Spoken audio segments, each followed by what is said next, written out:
Hello and welcome to the channel. Today we're going to look at Rolls Royce's newest private collection car, Phantom Scintilla, which is a tribute to the Spirit of Ecstasy. Now this car is truly exclusive. It's not available through the dealership network. It is only available through the 3 private offices Rolls Royce operate. One at Goodwood, the home of Rolls Royce. The second is in Dubai and the third is in Shanghai. So, unless you're a customer of Rolls Royce private office and have designed and built your own bespoke Rolls Royce in the past, you have no hope of getting one of these cars. The average Rolls Royce customer doesn't get a look in.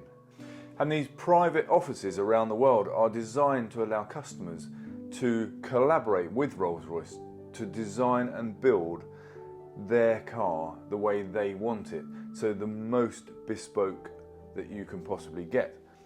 But occasionally, from time to time, a few times a year, either individual private offices or Rolls Royce HQ will commission a collection car, something to give inspiration to their owners as to what Rolls Royce is capable of doing, pushing the boundaries of what a car is and taking it really beyond a functional vehicle to an item of absolute luxury.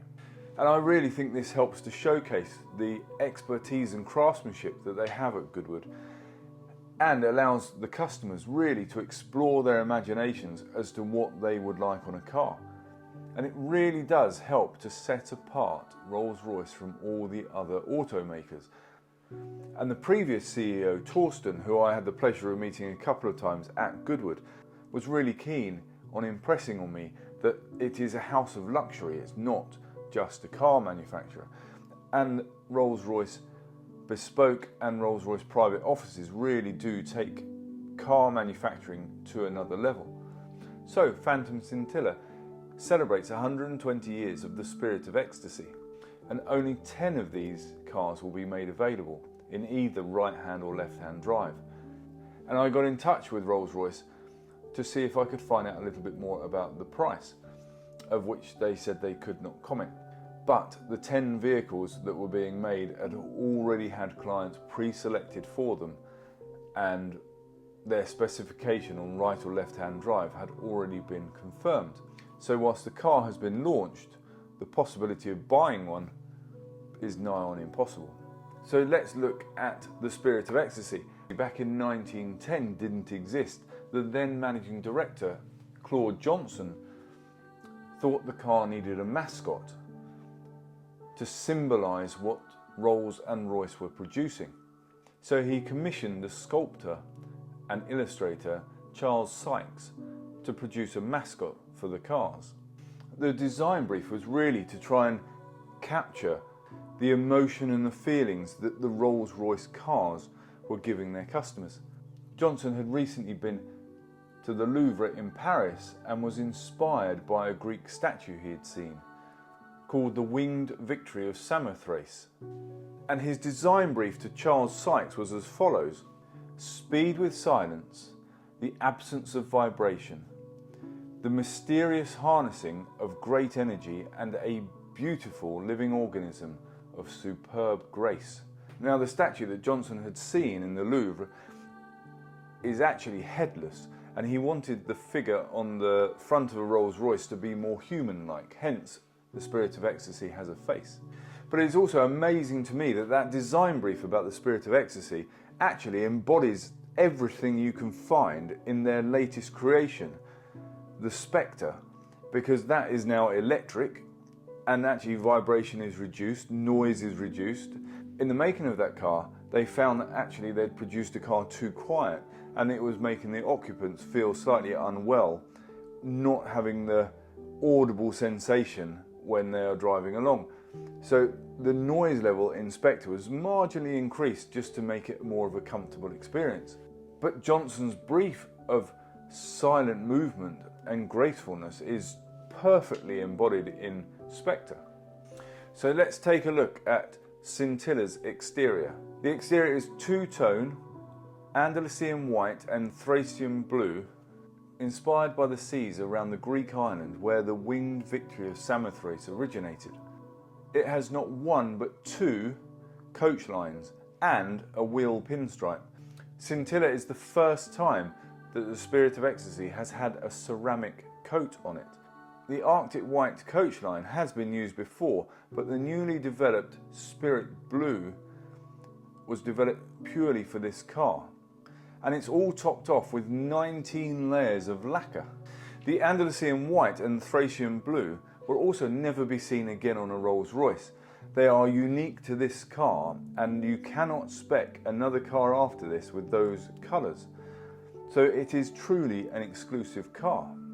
Now, I have inquired with Rolls Royce about the price of the car, and they said they could not comment.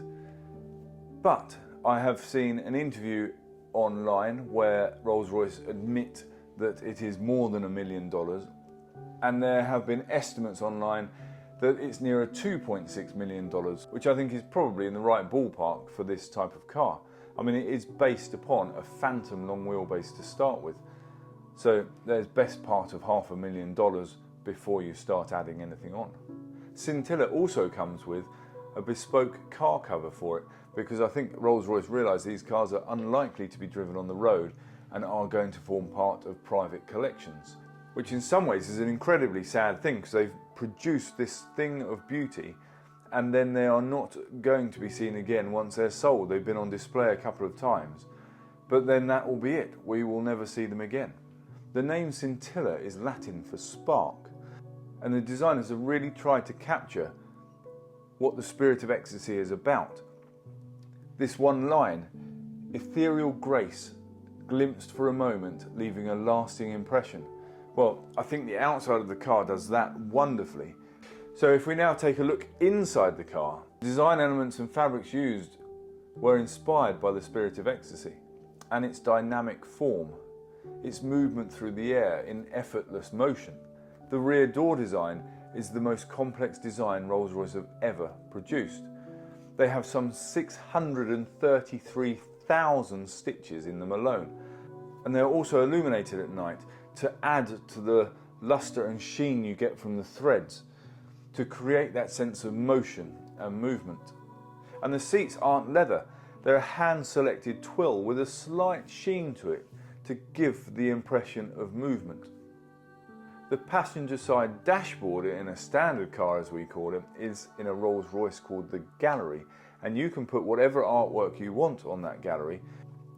But in this car, the gallery is 7 ribbons of individually milled aluminium, and then they're finished in the same coating as the Spirit of Ecstasy on the bonnet, a very fine ceramic finish. But they've also added an extra detail because the edges of each ribbon have been mirror polished. So actually, as the light catches it, whether it's sunlight during the day or street lamps at night, it will gleam off this mirrored finish. So it gives you that sense of motion along the gallery. Now, every inch of this car has been considered. It has taken them 2.5 years to produce it.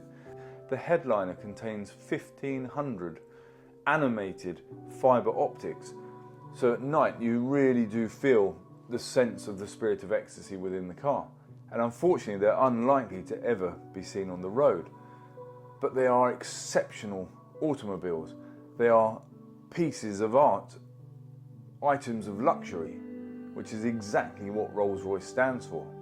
And the great thing is they're created here in Sussex, where I live, so I am incredibly proud to see Rolls Royce Phantom Scintilla on display. And I hope you've liked this video. I've kept it relatively short, I hope quite compact, all about Scintilla. And let me know if you like this form of video. Would you like me to go back across other bespoke products that they've brought out over time? Would you like me to review the future ones coming out of the private offices around the world? Please let me know. Like and subscribe and comment below. Get involved. Thank you for watching, and I'll see you soon.